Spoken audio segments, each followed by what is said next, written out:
Welcome to the Explainer, everyone. Today, we're diving into a really exciting head-to-head. We are putting two of the absolute best premium electric fastbacks up against each other, the 2026 BMW i4 and the 2026 Polestar 2. Look, if you're finally ready to ditch the gas pump for a luxury EV, but you still actually want a car that's thrilling to drive, well, you're exactly where you need to be. Let's get right into it. Here is a quick look at our agenda. First, we'll introduce these two premium fastbacks, then break down battery, range, and charging. After that, we hit performance and driving feel, followed by space, luggage, and traveling with kids. Finally, we'll cover technology, price, and value, and help you figure out exactly which one fits your life. All right, Section 1, two premium EV fastbacks. So, people in the EV community often call these two the thinking person's Teslas. And honestly, it's a pretty perfect label. They're both aiming to give you that highly premium five-door fastback experience. You've got the day-to-day practicality of a rear hatch, but with the sleek, low-slung aerodynamics of a sedan. Basically, they're built for people who genuinely love being behind the wheel. I absolutely love this quote from our source material. It says, if the i4 is a tailored German suit, the Polestar 2 is a minimalist Scandinavian cardigan. It just hits the nail on the head, right? BMW is bringing that classic, familiar luxury. It unapologetically feels like a BMW first and an EV second. Polestar, on the other hand, is all about high-end restraint. Think unique woven textiles and this ultra-clean, modern concept car vibe. Moving on to Section 2, battery, range, and charging. Let's talk numbers, because range anxiety is still a thing, right? The BMW i4 is packing a very solid 83.4 kilowatt-hour battery. Thanks to its incredibly aerodynamic shape, the eDrive 40 and xDrive 40 trims will give you right around 301 to 307 miles of range, so roughly 484 to 494 kilometers.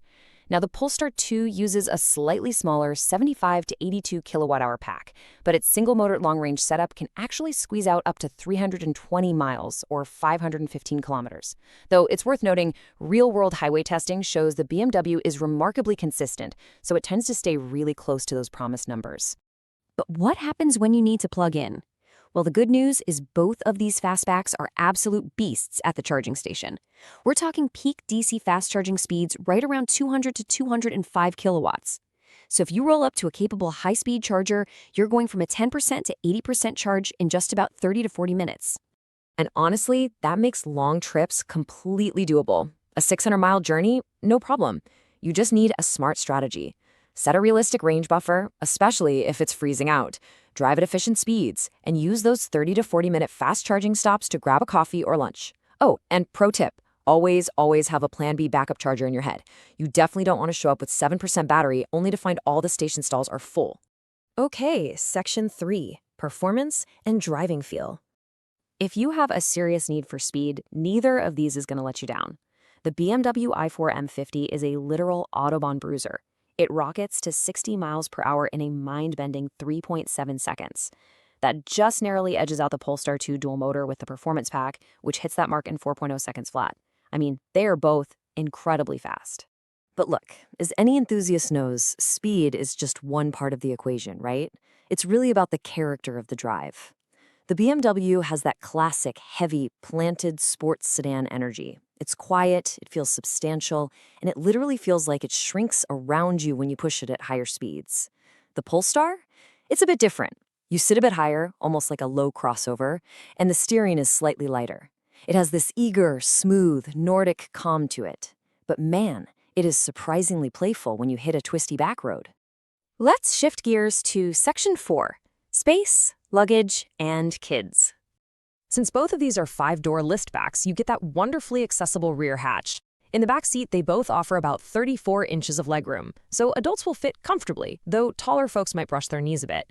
For cargo, the BMW actually takes a slight lead here, giving you 16.6 cubic feet of space compared to the Polestar's 14.4. And if you're traveling with kids, you'll be happy to know both cars safely and comfortably fit two child seats without a hitch. But that slightly larger hatch and lower, roomier back seat in the BMW, it definitely makes a difference. When you're constantly wrestling with bulky strollers or stuffing in a million weekend bags, the BMW's just a tiny bit more forgiving. It's a small edge, but for parents, an absolutely crucial one. All right, on to Section 5, Technology, Price, and Value. The tech philosophies in these two cars are basically night and day. BMW surrounds you with this massive, gorgeous curved display running eDrive. It is beautiful and highly customizable, but honestly, it can be pretty menu-dense. Polestar went a totally different route. They integrated a native Google Android Automotive OS. That means Google Maps, Google Assistant, and the Play Store are baked right into the car itself. For road trippers, or really anyone who loves Android, this native integration is an absolute joy to use. Now let's talk value. We aren't going to get bogged down in exact local prices, since those change wildly depending on where you live, but the global mechanics remain the same. BMW generally demands a higher base price, but it holds its resale value like a rock, thanks to brand cachet. The Polestar 2, however, tends to see steeper early depreciation. Kind of tough for the original buyer, but if you're shopping on the used market, wow, it creates massive, compelling bargains.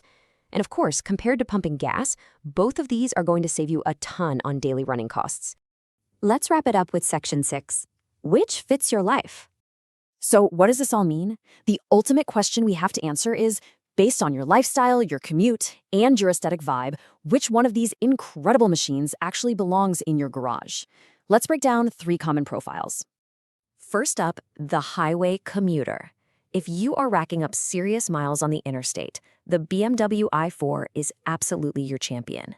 Between its planted, stable feel at speed, its exceptionally quiet cabin, and that highly reliable real-world highway range, it's just the perfect companion to eat up those miles without range anxiety.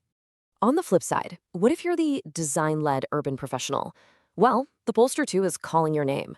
With its Scandinavian minimalism, cool vegan interior options, a slightly higher seating position, and that flawless Google Tech integration, it genuinely feels like a modern, tech-forward sanctuary right in the middle of the city. And finally, if you're the small family hauler, the BMW i4 gets the practical nod. They're both fully capable, for sure, but that extra bit of cargo volume and slightly longer rear legroom in the BMW simply makes packing up for a weekend away or dealing with kid gear a whole lot less of a headache. So I'll leave you with this final thought. The EV market is no longer just a one-size-fits-all landscape. We've got real, wildly distinct choices now. When you finally make that leap into a premium electric liftback, are you going to let the raw numbers on the spec sheet make the call? Or are you going to follow the design and driving personality that truly speaks to your soul? Thanks for joining me on this explainer, and we will see you next time.